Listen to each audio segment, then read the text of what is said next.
Powered by the Montana Television Network. Montana This Morning continues on Montana's News Leader.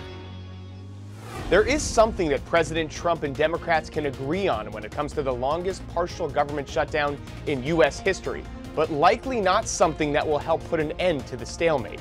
I'm Mark Liverman, and I'll have more on day 34 of the government gridlock. And local law enforcement is pushing free gun locks. Coming up, find out why officers say it's a good safety measure and not really a gun rights issue.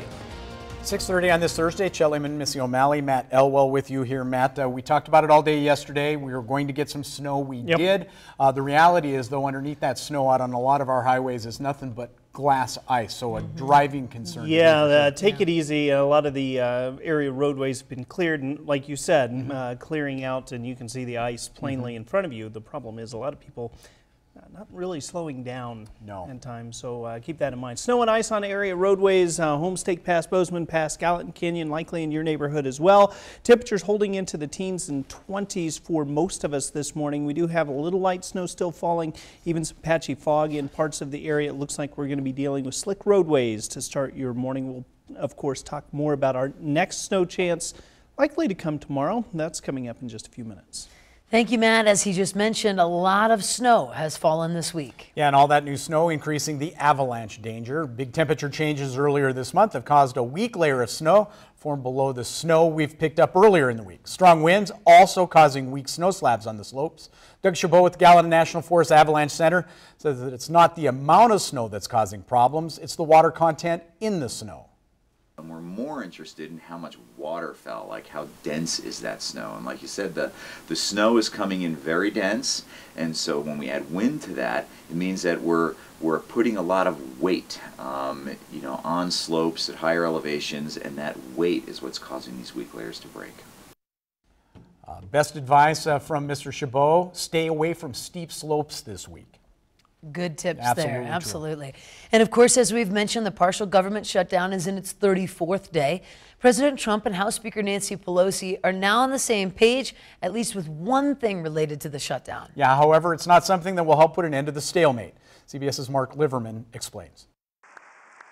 Both sides agree there will be no State of the Union address until the longest government shutdown in history comes to an end. Because government is closed. Yesterday afternoon, House Speaker Nancy Pelosi revoked the president's invitation to address Congress next week. She doesn't want the American public to hear what's going on, and she's afraid of the truth. The president eventually yielded to the speaker. In a pair of late-night tweets, he wrote, "This is her prerogative. I look forward to giving a great State of the Union address in the near future." A deal is on the table. Today, the Senate will hold 2 votes to reopen the government, but both appear doomed to fail. The Republican measure includes $5.7 billion for a border wall. The Democratic proposal opens the government through February 8th, but without the president's wall money. No more food banks, they need paychecks. Furloughed federal workers cascaded on Capitol Hill in protest. They're going to miss a second paycheck tomorrow.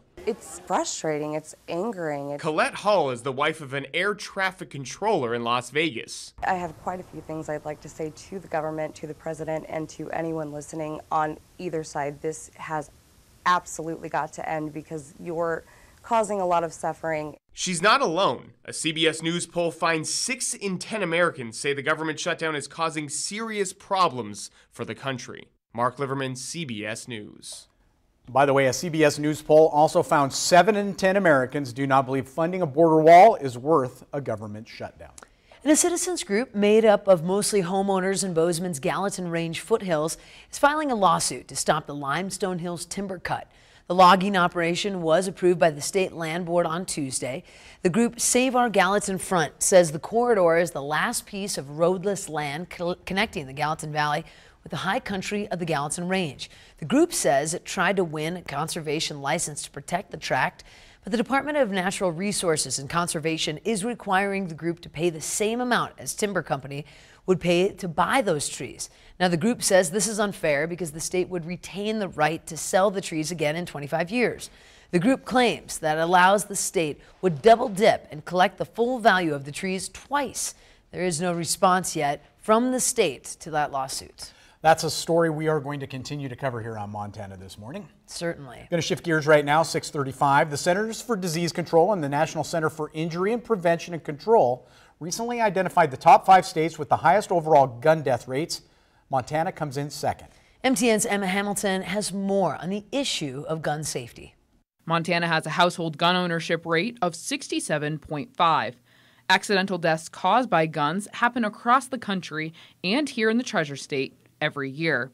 Ensuring your firearm is secure has the potential to save a life.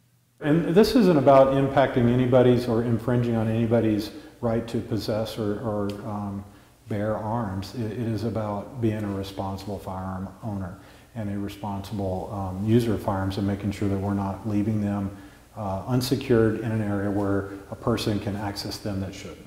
The gun death rate per 1,000 people is 23.23 here in Montana. Locking up a firearm is something you can do for free. Gun locks are one small way that can have a huge impact. And so, an unsecured firearm in a home is a risk, and it's something that, so here's something that can be done, just like clicking your seatbelt going down the highway, that we can make sure that we're keeping our homes as safe as they can be. In Bozeman, Emma Hamilton, MTN News. Now, Emma tells us free gun locks are available at the health department as well as the police and the fire departments.